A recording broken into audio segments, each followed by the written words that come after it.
குவைத்தில் இருக்கின்ற ஒரு அமெரிக்க இராணுவத்துக்கு சொந்தமான ஆயுத கிடங்கு மீது தாக்குதல் நடத்தி அதனை அழித்திருப்பதாக ஈரான் உரிமை கோரியிருக்கிறது. இந்த தகவல் சம்பந்தமாக கிடைக்கப்பெற்ற தகவல்களை விரிவாக விளக்கமாக இந்த காணொளியில் பார்க்க இருக்கின்றோம்.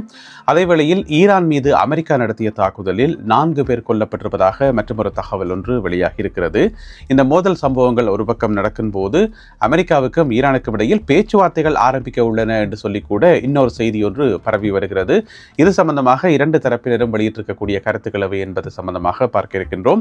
இஸ்ரேலிய ராணுவ வீரர் ஒருவர் கொல்லப்பட்டிருக்கின்றார் மோதல்களின் போது, அது குறித்தும் பார்க்கலாம். இந்த செய்திகளுடன் மேலும் ஒரு சில செய்திகளும் தகவல்களும் பிந்திய கள நிலவரங்களும் இன்றைய காணொளியில் காத்திருக்கின்றன. தமிழடியான் வேர்ல்டு யூடியூப் சேனலுக்கு உங்கள் அனைவரையும் வருகவன அன்புடன் வரவேற்கின்றேன். வாருங்கள் காணொளிக்குள் போகலாம். குவைத்தின் பல பகுதிகளை இலக்கு வைத்து இன்று காலை முதல் ஈரான் கடும் தாக்குதல்களை நடத்தி வருவதாக தகவல் ஒன்று வெளியாகி இருக்கிறது. குவைத்தில் இருக்கக்கூடிய பல அமெரிக்க இராணுவத்துக்கு சொந்தமான இராணுவ தளங்கள், ஆயுத களஞ்சியங்கள் மற்றும் சேமிப்பகங்கள் என்று சொல்லி நிறைய இடங்கள் மீது பரவலான தாக்குதலை தாங்கள் நடத்தியதாக ஈரான் உரிமை கோரியிருக்கிறது. இது சம்பந்தமாக ஈரான் வெளியிட்டுள்ள அறிக்கையில் என்ன சொல்லப்பட்டிருக்கு என்று சொன்னால், குவைத் நாட்டில் இருக்கக்கூடிய அலி அல் சலீம் ஏர்பேஸ் அமெரிக்க இராணுவத்துக்கு சொந்தமான விமான படைத்தளம் மீது தாங்கள் தாக்குதல் நடத்தியதாகவும், இதில் அந்த தளத்தில் இருந்த ஆயுத கிடங்கு முற்றுமுழுதாக அழிக்கப்பட்டிருப்பதாகவும், அதிலே ஏராளமான வெடிபொருட்கள் இருந்ததாகவும் ஈரான் அறிவித்திருக்கிறது. அதே போல வேறு சில இடங்களிலும் தாக்குதல்களை தாங்கள் நடத்தியிருப்பதாக சொல்லியிருக்கிறார்கள். உதாரணமாக கேம்ப் உதிரி என்று சொல்லப்படுற இன்னும் ஒரு படைத்தளம், அது மட்டும் இல்லாமல் கேம்ப் டோஹாவில் இருக்கக்கூடிய கேம்ப், அதே போல கேம்ப் அரிஃப்ஜான் என்று சொல்லப்படுற அரிஃப்ஜான் நகரத்தில் இருக்கக்கூடிய அமெரிக்க படைத்தளம், இந்த படைத்தளங்கள் அனைத்தையும் இலக்கு வைத்து தாங்கள் தாக்குதல் நடத்தியதாக சொல்லியிருக்கிறார்கள். இதில் கேம்ப் உதிரி என்று இருக்குதானே, அந்த படைத்தளத்தில் ஒரு களஞ்சிய சாலை உண்டு, இராணுவம் சம்பந்தப்பட்ட பொருட்களை சேமித்து வைக்கின்ற களஞ்சியம். இராணுவத்தினர் பயன்படுத்துகின்ற ஏனைய உபகரணங்கள், தளபாடங்கள் இருக்கின்றன, அவற்றை சேமித்து வைக்கின்ற ஒரு வேர்ஹவுஸ், ஒரு களஞ்சிய சாலை ஒன்றை தாங்கள் தாக்கி அளித்திருப்பதாக ஈரான் வெளியிட்டுள்ள அறிக்கையில் சொல்லப்பட்டிருக்கிறது. இது சம்பந்தமாக, இந்த தாக்குதல் சம்பந்தமாக அமெரிக்க தரப்பிலிருந்து எந்த ஒரு தகவலும் வெளியாகல. இது மட்டுமில்லாமல் இன்று வெள்ளிக்கிழமை காலை முதல் வேறு சில நாடுகளிலும் தாக்குதல்களை தாங்கள் நடத்தி வருவதாக சொல்லியிருக்கின்றார்கள். பஹ்ரைனில் இருக்கின்ற ஷேக் இசா ஏர்பேஸ் அதன் மீது தாங்கள் தாக்குதல் நடத்தியதாகவும், அங்கு இருக்கக்கூடிய எரிபொருள் களஞ்சிய சாலை தாக்கப்பட்டிருப்பதாகவும் சொல்லப்படுகிறது. அதே போல இன்னும் ஒரு தகவல், பஹ்ரைனில் இருக்கக்கூடிய அமேசான் நிறுவனத்தினுடைய அமேசான் டேட்டா சென்டர் அதன் மீதும் தாக்குதல் நடத்தியிருப்பதாக. ஏனென்று சொன்னால், ஈரான் நீண்ட காலமாக குற்றச்சாட்டுக்களை முன்வைத்து கொண்டு வருது. இந்த அமெரிக்காவுக்கு சொந்தமான இணைய நிறுவனங்கள், அது அமேசான் டேட்டா சென்டராக இருக்கலாம் அல்லது ஏனைய நிறுவனங்களாக இருக்கலாம், அவர்கள் மத்திய கிழக்கில் தகவல்களை திரட்டி, மிக முக்கியமாக ஈரான் சம்பந்தப்பட்ட தகவல்களை திரட்டி அந்த புலனாய்வு தகவல்களை அமெரிக்க இராணுவத்துடன் பகிர்ந்து கொள்கின்றார்கள், அல்லது அமெரிக்க இராணுவம் தகவல்கள் திரட்டுவதற்கு இவர்கள் உதவி செய்கிறார்கள் என்கின்ற குற்றச்சாட்டு நீண்ட காலமாக ஈரானால் குற்றச்சாட்டுகள் முன்வைக்கப்பட்டு வந்தது. அமேசான் டேட்டா சென்டர் மேலேயும் தாங்கள் தாக்குதல் நடத்தியிருப்பதாக சொல்லியிருக்கிறார்கள். இந்த தகவல்களை பஹ்ரைன் அரசாங்கமோ அல்லது அமேசான் நிறுவனமோ இதுவரைக்கும் உறுதிப்படுத்தல. அதே போல அடுத்த தாக்குதல் ஜோர்தானில் இடம்பெற்றிருக்கிறது. ஜோர்தானில் இருக்கக்கூடிய அல் அஸ்ட்ரக் ஏர்பேஸ், அந்த படைத்தளம் மேல தாக்குதல் நடத்தியிருப்பதாகவும் ஈரான் வெளியிட்டுள்ள அறிக்கையில் சொல்லப்பட்டிருக்கிறது. அதே வேளையில் பதிலுக்கு அமெரிக்காவும் பல இடங்களை இலக்கு வைத்து ஈரான் மீது தாக்குதல் நடத்தியிருக்கிறது. மிக முக்கியமாக பார்த்தீங்கன்னு சொன்னால் யாஸ்க் என்று சொல்லப்படுற இடம், அதே போல எப்போவுமே தாக்குதல் நடத்துகின்ற பந்தர் அபாஸ் துறைமுக பகுதி, மற்றது அவாஸ் நகர பகுதி, அது மட்டும் இல்லாமல் கேசம் தீவு, அங்கேயும் எப்போவுமே தாக்குதல்கள் நடக்கும். அதே போல கொரம்பாத், இந்த நகரத்தின் மீதும் தாக்குதல் இடம்பெற்றிருப்பதாக சொல்லப்படுகிறது. இதில் அவாஸ் நகரத்தில் இடம்பெற்ற தாக்குதலில் 4 பொதுமக்கள் கொல்லப்பட்டிருப்பதாக ஈரான் அறிவித்திருக்கிறது. அமெரிக்கா தரப்பிலையும் இது சொல்லப்பட்டிருக்கிறது, 4 பேர் கொல்லப்பட்டிருப்பதாக. ஆனால் அமெரிக்க தரப்பில் சொல்லப்படுது இஸ்லாமிய புரட்சிகர காவல் படையைச் சேர்ந்த 4 பேர் கொல்லப்பட்டிருப்பதாக. எனவே எது உண்மை என்று சொல்லி தெரியல. இருந்தாலும் அவாஸ் நகரத்தில் 4 பேர் கொல்லப்பட்டுள்ளதை 2 தரப்பினருமே உறுதிப்படுத்தியுள்ளார்கள்.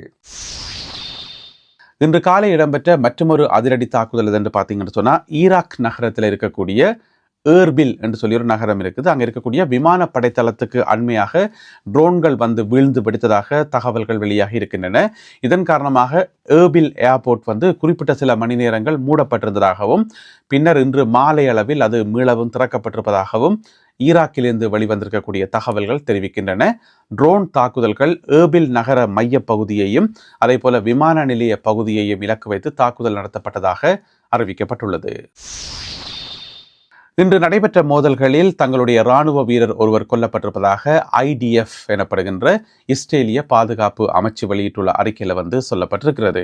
அதாவது 27 வயதுடைய இந்த படை சிப்பாயினுடைய பேர் என்று பார்த்தீங்கன்னு சொன்னால் யுவல் எஸ்ட்ரா என்று சொல்லப்படுகிறது.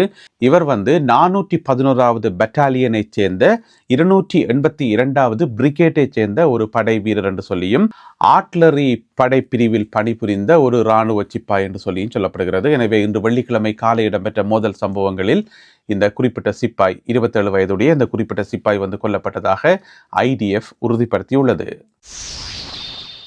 செங்கடல் பகுதியில் தொடர்ந்து பதட்டம் அதிகரித்து கொண்டே வருகிறது. உங்களுக்கு தெரியும், செங்கடல் பகுதியில் ஹவுதி அமைப்பினர், அதாவது சவுதி அரேபியாவினுடைய கப்பல்களுக்கு தற்பொழுது தடை விதித்திருக்கிறார்கள். போன திங்கட்கிழமையிலிருந்து இந்த தடை அமலுக்கு வந்திருக்கிறது. போன திங்கட்கிழமையிலிருந்து வியாழக்கிழமை வரைக்கும் எந்த பிரச்சனையுமே இருக்கையில் வியாழக்கிழமை அந்த தடையை மீறி பயணம் செய்த ஒரு சவுதி அரேபிய கப்பல் மீது தாக்குதல் நடத்தப்பட்டதாக சொல்லப்படுகிறது. அதாவது நேற்று இந்த தாக்குதல் இடம்பெற்றதாக.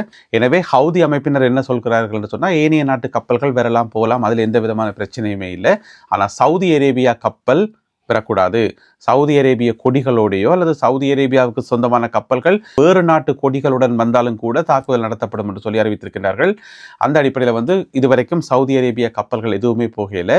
ஆனால் இன்றைக்கு வெள்ளிக்கிழமை இன்றைக்கு காலமே ஒரு கப்பல் ஒன்று அங்கே தென்பகுதி நோக்கி பப்பல் மந்தப் நோக்கி போனது. பிறகு இடைநடுவில் கப்பல் திருப்பி கொண்டு மறுபடியும் சுயஸ் கால்வாய் நோக்கி சென்றதாக சொல்லப்படுகிறது. அந்த கப்பலினுடைய பேர் டோம் இனோவேஷன் என்று சொல்லப்படுற கப்பல். அந்த கப்பல் பிறகு திரும்பி போகிற அந்த காட்சியை சேட்டலைட்டில் பதிவாகி இருக்கிறது. அதை தான் இப்போ நீங்கள் பார்க்குறீங்க.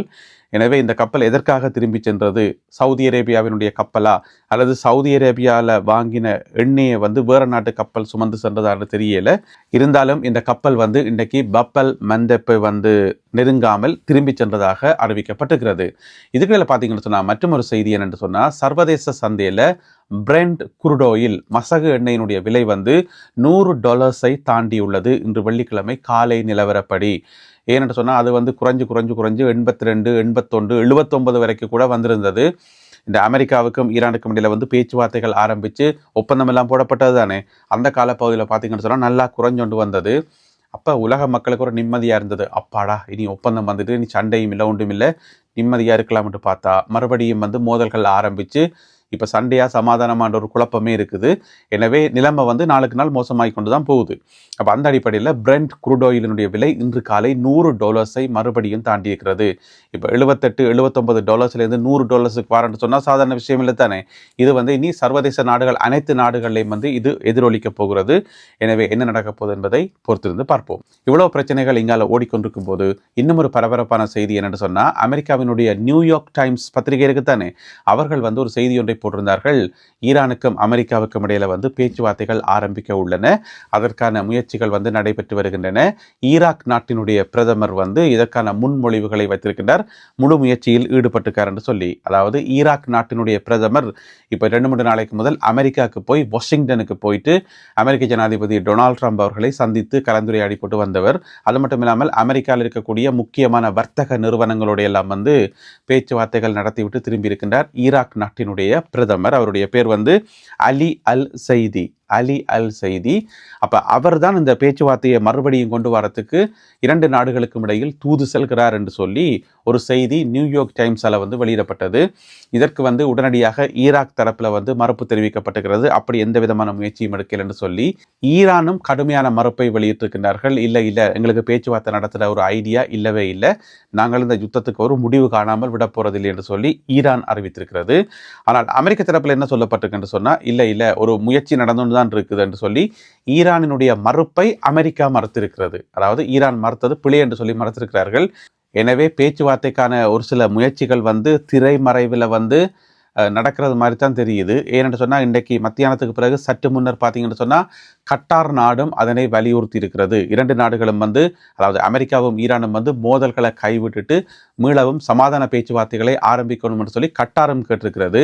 அப்போ 3 சம்பவங்கள் அடுத்தடுத்து நடக்கக்குள்ள எல்லாத்தையும் நாங்கள் கூட்டித்தான் பார்க்க வேண்டியிருக்குது. நியூயார்க் டைம்ஸ் பத்திரிகையில் ஒரு செய்தி வருது, அதுக்கு பிறகு ஈராக் பிரதமர் இந்த அறிக்கை வருது, அதுக்கு பிறகு இங்கால கட்டாரில் இந்த அறிக்கை வருதுன்னு சொன்னால் ஓகே, சண்டை பிடிச்சி வேலை இல்லை, குண்டு போட்டு வேலை இல்லை, இனி சமாதானத்துக்கு வருவோம்னு சொல்லி முடிவெடுக்கப்பட்டதா என்னவோ தெரியலை. எனவே சமாதானம் அது எல்லாருக்கும் மகிழ்ச்சியான விஷயம்தான். எனவே சண்டை வரப்போதா சமாதானம் வரப்போதா என்பதை பொறுத்திருந்து பார்க்கணும். இதுக்கிடையில் அமெரிக்கா 13வது நாள் தாக்குதலை நிறைவு செய்திருப்பதாக அறிவித்திருக்கிறது. நேற்று இரவு முழுவதும் ஈரான் மேலே தாக்குதல் நடத்தி 13வது நாள் தாக்குதல். எனவே மறுபடியும் பேச்சுவார்த்தைகள் வரப்போதா அல்லது இன்றைக்கு வெள்ளிக்கிழமை இரவு 14வது நாள் தாக்குதல்கள் நடக்கப் போகின்றனவா என்பதை நாங்கள் பொறுத்திருந்து பார்ப்போம்.